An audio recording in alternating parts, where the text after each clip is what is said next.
राधे राधे दोस्तों, आप सभी को हरतालिका तीज की बहुत सारी शुभकामनाएं। आज के इस वीडियो में मैं आपको सुनाने वाली हूँ हरतालिका तीज की व्रत कथा। तो इसे सुनने के लिए हमें सबसे पहले कुछ पुष्प और अक्षत हाथ में ले लेने हैं और फिर हम कथा की शुरुआत करते हैं। साथ ही साथ आप स्क्रीन पे देख पाएंगे हरतालिका तीज की पूजा विधि को स्टेप बाय स्टेप। कैलाश पर्वत के शिखर पर माता पार्वती ने महादेव से पूछा, हे महेश्वर, अब हमसे आप गुप्त से गुप्त वार्तालाप कहिए जो सबके लिए सब धर्मों से सरल हो अथवा महान फल देने वाली हो। हे नाथ, अब आप हमसे भली भांति प्रसन्न होकर आप मेरे सन्मुख प्रकट कीजिए। हे नाथ, आपकी माया का कोई पार नहीं है। अब हम आपको किस तरीके से प्राप्त करें और कौन कौन से दान पुण्य करने से आप हमें वर के रूप में मिलेंगे, ये हमें बताइए। तब महादेव जी बोले, हे देवी सुनो, मैं उस व्रत को कहता हूँ जो परम गुप्त है और मेरा सर्वस्व है।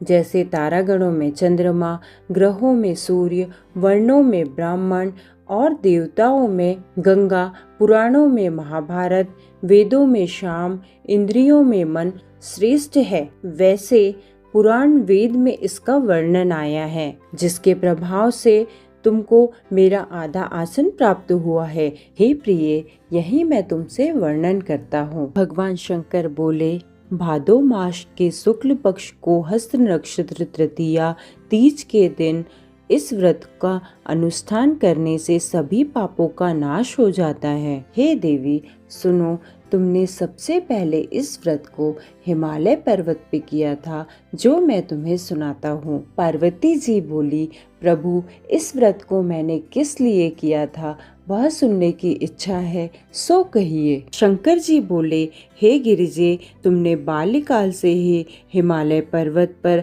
गंगा किनारे अन्न जल त्याग कर घोर तपस्या की। इससे तुम्हारे कष्ट को देखते हुए तुम्हारे पिताजी को चिंता हुई। चिंतातुर होकर सोचने लगे कि मैं इस कन्या को किसके साथ वरूंगा।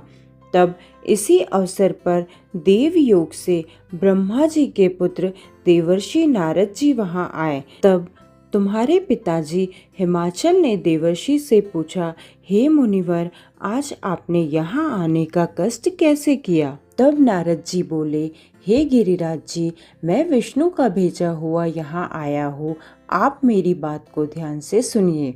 ब्रह्मा, इंद्र, शिव आदि देवताओं में विष्णु के समान कोई नहीं है, इसीलिए आप मेरे मत से अपनी पुत्री का दान विष्णु भगवान को दे दे। तब हिमाचल बोले, यदि भगवान वासुदेव स्वयं ही पुत्री को ग्रहण करना चाहते हैं तो यह मेरे लिए गौरव की बात है, मैं अवश्य उनको ही दूंगा। हिमाचल की यह बात सुनते ही देवर्षि नारद जी आकाश में अंतर्ध्यान हो गए और भगवान विष्णु के पास जाकर बताया, हे प्रभु, आपका विवाह कार्य निश्चित हो गया है। यहाँ हिमाचल ने प्रसन्नता पूर्वक अपनी पुत्री से कहा, मैंने तुम्हें भगवान विष्णु को अर्पण कर दिया है। पिता के इन वाक्यों को सुनते ही पार्वती जी अपनी सहेली के घर जा पहुंची और पृथ्वी पर गिरकर अत्यंत दुखी होकर विलाप करने लगी। उन्हें देखकर सखी ने पूछा, हे देवी, तुम किस कारण से दुखी हो, मुझे बताओ। तब पार्वती जी बोली, हे सखी, मैं महादेव जी को वरण करना चाहती हूँ, परंतु मेरे पिताजी ने इस काम को बिगाड़ना चाहा, इसीलिए मैं अपने शरीर का त्याग करना चाहती हूँ।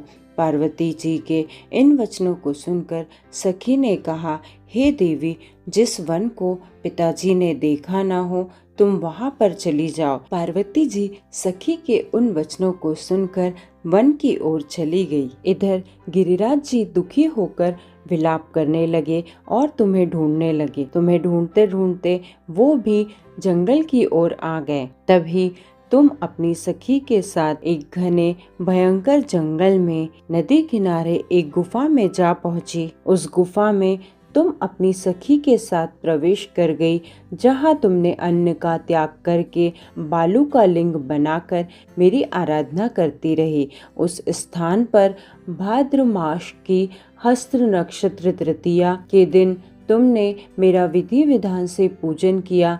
तब रात्रि को मेरा आसन डोलने लगा और उस स्थान पर मैं आ गया जहाँ तुम अपनी सखी के साथ में मेरी आराधना कर रही थी। मैंने आकर तुमसे कहा, मैं तुमसे प्रसन्न हूँ, तुम मुझसे वरदान मांगो। तब तुमने कहा, हे देव, यदि आप प्रसन्न हैं तो आप महादेव हो जो मेरे पति हो।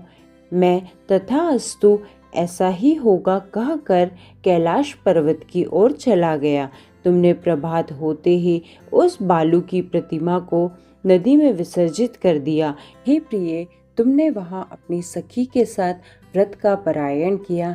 इतने में हेमवान भी तुम्हें ढूंढते हुए उसी वन की ओर आ गए और नदी के किनारे तुम्हें देखकर हृदय से लगाया और जोर जोर के रोने लगे और कहने लगे कि हे पुत्री, तुम इतने घने जंगल में क्यों आ गई? पार्वती जी ने कहा, पिताजी सुनिए, मैंने पहले ही अपना शरीर शंकर जी को समर्पित कर दिया था, किंतु आपने मेरे विपरीत यह कार्य किया, इसीलिए मैं वन में चली आई। ऐसा सुनकर हेमवान ने कहा, फिर मैं तुम्हारी इच्छा के विरुद्ध कोई भी कार्य नहीं करूँगा। तब वे तुम्हें लेकर घर आए और तुम्हारा विवाह हमारे साथ कर दिया। हे प्रिय, उसी व्रत के प्रभाव से तुमको यह मेरा अर्धासन प्राप्त हुआ है। इस व्रतराज को भी मैंने अभी तक किसी के सन्मुख वर्णन नहीं किया। हे देवी, अब मैं तुमको बताता हूँ, जो मन लगाकर सुनो। तुमको सखी हरण करके ले गई थी, इसीलिए इस व्रत का नाम हरितालिका व्रत पड़ा। पार्वती जी बोली, हे स्वामी, आपने इस व्रतराज का नाम तो बता दिया, किंतु मुझे इसकी विधि और फल भी बताइए। तब शंकर जी बोले, सौभाग्य की इच्छा रखने वाली स्त्री इस व्रत को विधि पूर्वक करे तो उसे अखंड सौभाग्य की प्राप्ति होती है और अविवाहित कन्याओं को मनचाहा वर प्राप्त होता है।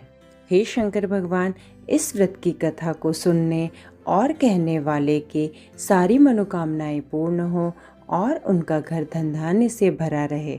कथा समाप्त होते ही हमारे हाथ के अक्षत और फूलों को हम भगवान शंकर को समर्पित करेंगे और भगवान शंकर को प्रणाम करते हुए अपने सुहाग की लंबी उम्र की कामना करेंगे। तो यह थी हरतालिका तीज व्रत की कथा। आशा करती हूँ आपको यह वीडियो पसंद आया होगा। अगर वीडियो पसंद आया हो तो लाइक और शेयर कीजिएगा और कमेंट सेक्शन में हर हर महादेव ज़रूर लिखिएगा। जल्द ही मिलते हैं एक नए वीडियो के साथ। तब तक के लिए आप सभी का धन्यवाद।